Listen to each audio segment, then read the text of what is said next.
Estamos xa de volta no Faladoiro hoxe na compaña de Arturo Maneiro, de Xesús Veiga e de Xa María Castro, falando nesta segunda parte do programa do Congreso do PSDG-PSOE, que dicía eu, non parece que se lle poida poñer data, alo menos de momento. Xe dicía Pachi Vázquez, o secretario xeral da formación, que o debate que ten que facer o partido é de ideas e non de caras, e que ele é partidario de agardar para que o líder da formación poida ser elixido nun proceso de primarias, cousa que agora non se pode facer. Haberá que agardar ata a conferencia política do Partido Socialista prevista pro mes de outubro, así que así están as cousas. Hai sectores do partido que piden que esa renovación se leve a cabo con máis axilidade, e eu non sei se vos pensades que fai ben Pachi Vázquez en, bueno, pois, pedir un pouco de calma para facer as cousas de maneira máis ordenada, ou teria que estar xa renovándose o Partido Socialista tras os malos resultados electorais.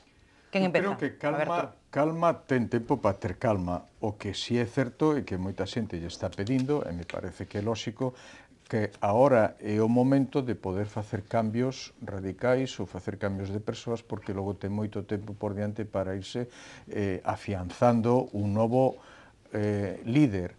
Ora, se Pachi Vázquez non quere deixar de ser líder, claro, a súa dinámica é canto máis estenda o tema, dilate, mellor. Ora, o lóxico sería, se vai a ser outra persoa, canto antes faga o relevo, máis tempo terá para poder chegar a facerse co partido, ter diríamos, un control e poder levar a cabo unha labor diríamos, de estruturar un pouco o Partido Socialista. Tampouco parece que deixe claras as súas intencións, non? Sí, eu Parece quería que hai un decir, pouco de ambigüidade, non? deixa, porque eu creo que el quere seguir sendo, polo tanto, todo o que se xa dilatar, mellor. Pero quero recordar o tempo que tardou Touriño en facerse co Partido Socialista durante, creo que foron 8 anos largos, hasta collelo moi desfeito e empezar a organizalo, e durante 8 anos foi a referencia. Logo acabaron votando rapidamente, pero é necesario tempo para afianzar un líder e para facer unha persoa que se faga cargo da estrutura do partido, non sei que diredes. Non, fala ti. Sí, bueno, vamos a ver. Eu non estou moi de acordo en como se está formulando o de máis ideas que persoas, porque que eu saiba, se contrapoñemos ideas e caras igual é distinto, pero que eu saiba, as ideas as teñen as persoas, non están aí en algún sitio para que alguén as descubra, non? Polo tanto, a mí me parece que é verdade que se pode ir relativamente lento, non? Pero hai iso de vísteme despacio que teño presa, non? Quero dicir que o que non se ve é que es comenzara en serio ese debate. Eso é o que vexo eu, non? E aí sí que me parece que hai unha perda de tempo. Naturalmente, o digo desde fora, e xa sabemos que as dinámicas, cando se ven desde dentro dos partidos, se ven de xeito distinto, pero é unha opinión, non? É unha opinión. E a mí me parece que, en todo caso, pois que se debería iniciar o debate e, de alguna forma, se debería coñecer o que se está debatindo, pois se tanto se fala de que ten que ser un debate que teña unha certa proxección cara ao exterior, pois no exterior parece que non nos enteramos demasiado e casi estamos máis pendentes de se vai apurar máis ou de se vai apurar menos, pero para que? Ese é o tema, o que se vai a debatir, que temas se van a debatir, que alternativas hai por parte de algunhas persoas, e recalco, o de persoas, e aí onde aparecen as persoas. As persoas non é só o que vai a liderar, senón persoas que expresan ideas que logo pois poden ter un peso ou non no propio debate, non? E iso é o que voto en falta. A ver, Suso. Eu coincido con Xa María en que son importantes as ideas e as persoas. As ideas, sin ninguna dúbida, pero as persoas que encarnan esas ideas tamén, porque a veces as ideas son boas en abstracto, pero logo as persoas encargadas de facelas creíveis, porque do que se trata, de que haxa sectores amplios da sociedade que se crean no que se lles ofrece, no que se lles propón, e aí é determinante o tipo de persoas que xustamente exercen os liderados dentro das organizacións políticas.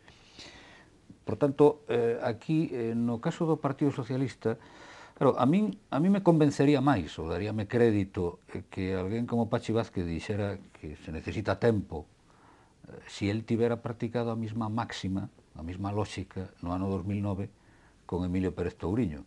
Pero daquela, o Partido Socialista, que tamén estaba necesitado dun debate de ideas despois da experiencia do bipartito, unha experiencia moi proveitosa para analizar as luces e as sombras do Partido Socialista naquel momento, pois foi despachado nun expediente rapidísimo, urxente, e foi sustituído Pérez Touriño por Manuel Vázquez sin apenas debate nun congreso francamente, manifestamente mellorável.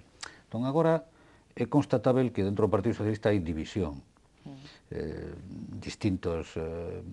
Algúns non se teñen manifestado moi explícitamente, outros claramente sí, como candidatos xa a dirixir o Partido Socialista.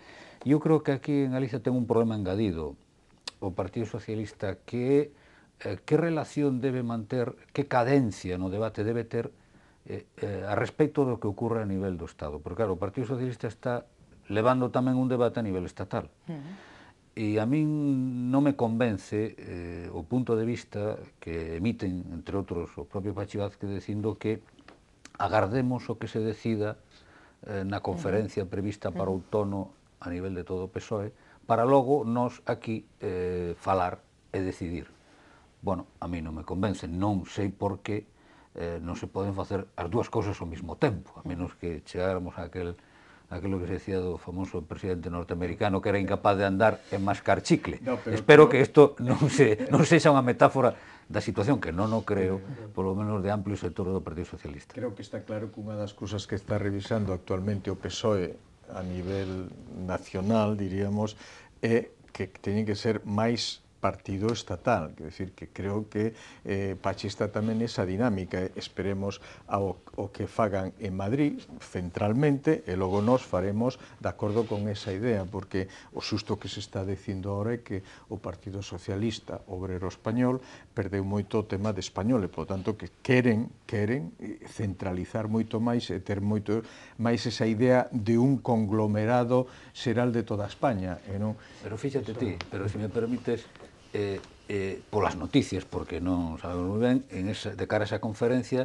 o Partido Socialista a nivel de todo o Estado está preparando, entre outras, unha proposta de carácter federal para unha eventual reforma da Constitución. E digo eu, a mí me gustaría saber si iso que se está preparando ten contado coas aportacións, por exemplo, do Partido Socialista de Galicia, porque en calquera estrutura federal que se pense, Galicia, non perdamos de vista, insisto, é unha nacionalidade histórica, de acordo coa actual Constitución, ten un peso, unha identidade, para min, unha identidade nacional indiscutível, e entón o Partido Socialista non pode estar aquí sendo, digamos, o último que reciba o que lle mandan e diga, bueno, mira, aquí pon, en vez desta palabra, pon esta outra. Eu creo que debía de participar nese debate do propio PSOE, aportando desde aquí, e non hai noticia.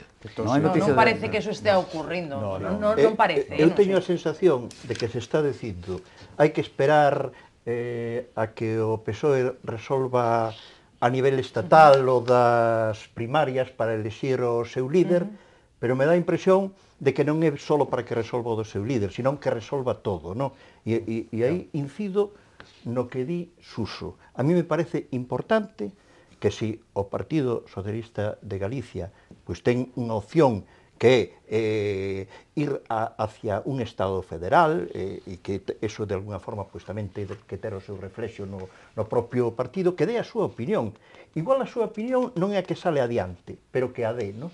Pero que lle faltaba a Rubalcaba ahora que lle salga a Galicia cunha proposta distinta que lle rompa os esquemas. Xa o remata. Pero igual que o PSC lle vai a facer unha proposta, o que digo é porque non lle fai o PSC. Pero xa están frenando o PSC todo o que poden. Esténse tranquilos, deixenos tal, porque o PSC vai dicindo cousas que non teñen moito sentido, pero que parece que son, pero que non son. En definitiva, aquí está no fondo, hai un problema de fondo, e é que eu creo que durante os anos de liderado de Emilio Pérez Touriño, esa dirección, e concretamente Touriño, aspiraba outra cousa que o conseguira e até que punto, en fin, con que mecanismos, pero aspiraba a dotar o Partido Socialista de Galicia dunha certa personalidade diferenciada, que non fora unha mera prolongación apendicular, digamos, do PSOE en Galicia. Eu creo que a partir do momento en que hai o cambio, a partir do ano 2009, esa lógica desaparece na dirección do Partido Socialista aquí.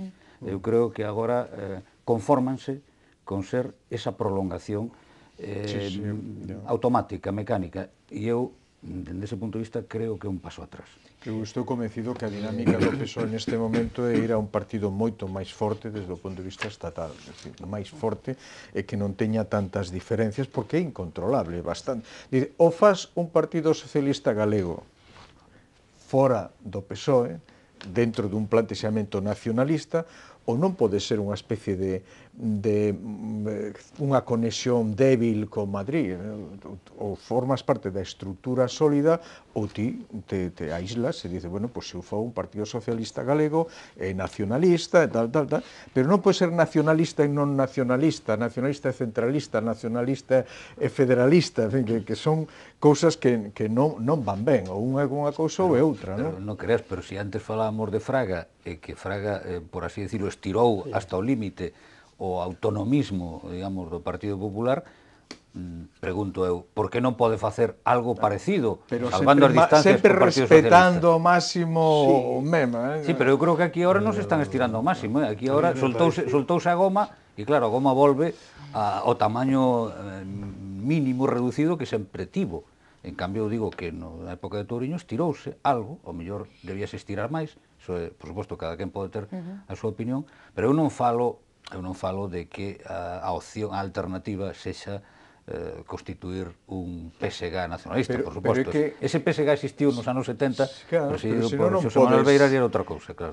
Estar e non estar a cabalo de Madrid e a cabalo de nacionalismo é complicado. Sí, pero... Bueno, pero eso precisamente, eso é o que se corresponde, creo eu, con un Estado como o Estado español, donde hai diversas identidades nacionais, e donde eso require pois instrumentos políticos partidarios específicos, adaptados a esas realidades tamén. Pero se non o controlan desde o centro do partido é que é incontrolable.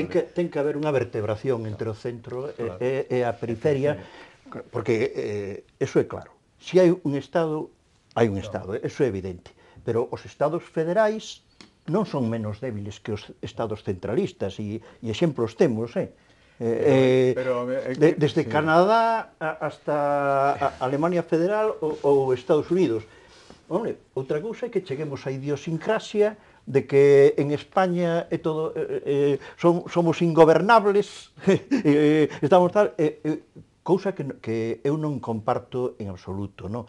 E entonces eu creo que pode haber unha fórmula federal que dé resposta ao que está sucedendo. A federal supón uns cambios bastante considerables. Ti non podes transformar o Estado autonómico actual en federación. Non pode ser cada unha das comunidades autónomas que agora federación. Os estudios que se fixeron son que terían que ter esa consideración Galicia, País Vasco e Cataluña, e logo grandes territorios concentrados non poderían ser os mesmos que as autonomías. A mellor, os que falan deste tema falan de, como moito, 10 entidades con sentido de Estado que se federan, pero 10. Entón, quen di que Valencia, que non sei que Murcia, que todos esos deixan de ser autonomías e teñen que unirse nunha entidade maior? Que non é fácil a transformación, e, polo tanto...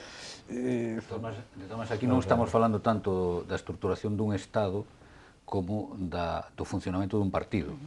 Que, por certo, un partido que ten un órgano que se chama Comité Federal. Sí, sí. E o que digo que nacional tamén, non? Sí, aquí o galego é nacional. Digo que a veces estas palabras, eu o que digo é actúese en consonancia con esas palabras, co que esas palabras significan, e non se utilicen como meros rótulos valeiros de contido. Este é un pouco o reto no que están metido, na miña opinión, o Partido Socialista nese ámbito, o Partido Socialista de Galicia. As cousas non poden responder solo a un nome, non? E é verdad, cando un partido se dice que ten unha estrutura federal, pois ten que asentarse sobre esa estrutura federal, non? E non quedar simplemente co nome, no? Pero ten que ter unha pero que estrutura vexo- federal, supón que ten algún poder centralizado. Sí, claro que sí. O poder centralizado ten que ter capacidade de controlar, decidir o algo sobre os diversas entidades federadas, digo eu, porque senón serían autónomos. Sí. Entón, bueno, pero pues, aí o problema que ten o actual estado das autonomías é eso, que hai moitas cuestións que non están definidas, en torno ao que é competencia exclusiva ou non exclusiva do poder central, e entón, pois, sempre hai líos con Non isto. sei se algún partido ou sindicato, algo que teña unha organización federal nese sentido de que teñan toda a conciencia de federación, ou se quedou todo no nome. Creo que un pouco nominalismo, se chama federal, se chama nacional, pero ao final nin é sentimento federal, nin é sentimento nacional naqueles sitios onde están. Eu teño a impresión eso. Entón, organizar un partido con unha estrutura federal para min é máis fácil que organizar un Estado. Creo que o volumen de conflictos que hai que regular ou arreglar é menor. No, é menor. Depende do partido, É menor, digo, sobre todo ten menor repercusións directas en sectores da poboación. No, o que pasa é que no Partido Socialista eu creo que durante todos estes anos houbo bastante, digamos, bastante poder centrípeto, estuvo bastante centralizado en xeral. Coa excepción de Cataluña, donde o Partido Socialista de Cataluña efectivamente tivo un rango singular, diferente, asumido por todo o mundo, polo resto tamén, pero non se votou, vamos, Felipe González, Alfonso Guerra non eran uns monecos postos aí que non pintaban nada, vaya, exerceron e de que maneira, e os que viñeron detrás, bueno, uns máis e outros menos, pero esta é a cultura política do Partido Socialista. Pero os cataláns tamén eran, en fin, eran PSOE catalán, pero tamén eran PSOE, porque ao final o PSOE é un partido estatalista en todos os seus conceptos, que decir que outros son como concesión necesarias porque en momentos determinados hai que tolerar este tipo de cosas, pero a súa idea como Partido Socialista é estruturas fortes e centralizadas. Sí, no, eso foi así. O único que digo é que dentro deso hai grados, e aquí, no caso do Partido Socialista de Galicia, sempre dominou máis ben a tendencia centralizadora, non tanto a tendencia federalizadora, na miña opinión. Sí, Neste caso, na miña opinión, corrobora iso, pois que na etapa de Emilio Pérez Touriño sí que había esa vocación, ¿no? Independientemente de que nas propias memorias de Touriño pois aparece algo deso, dos propios conflitos que houbo en relación con este... Bueno, algo é moito. Con este tema. Por o miúdo aparece todo. Pero outra diferencia tamén que vexo é que é de estar moi á defensiva a organización galega do PSOE ou PSDG en relación xa non só con este tema do federalismo. A min que lle conteste a Pachi Vázquez ao círculo de empresarios, e vou poñer ese exemplo porque me ven ao pelo, porque eu non estou de acordo con moitas das cousas do círculo de empresarios. Pero, decir, eles que arreglen o seu... Falando da fusión de municipios, non? Falando da fusión de municipios, é casi como decir da política que se ocupen os políticos. Pois non, señor. Non estivo afortunado. Da política que se ocupen o círculo de empresarios, os sindicatos, e que den a súa opinión. Outra cosa é que fundamentalmente se artella a través dos partidos políticos, pero os demais temos dereito a opinar personal ou colectivamente. Bueno, aí todos de acordo. Bueno, pois se vos parece, pechamos aí, estando todos de acordo, pechamos o faladoiro, porque non dá tempo a entrar na cuestión de Cataluña. Sei que Arturo quería falar, porque ten falado poucas veces aquí nesta mesa dese asunto. E dixo un día máis, sí, me apetece. Bueno, outro día, Arturo, que isto ten percorrido, non? Imos ter moito que comentar, así que deixámoslo xa para outra ocasión. Moitísimas grazas aos tres, a Arturo, a Xamaría e a Suso. Grazas aos tres por aceptar, como sempre, a nosa invitación. A todos, grazas por seguirnos. Mañá temos, xa saben, máis debate, máis tertulia en Correo Televisión. Agardámonos.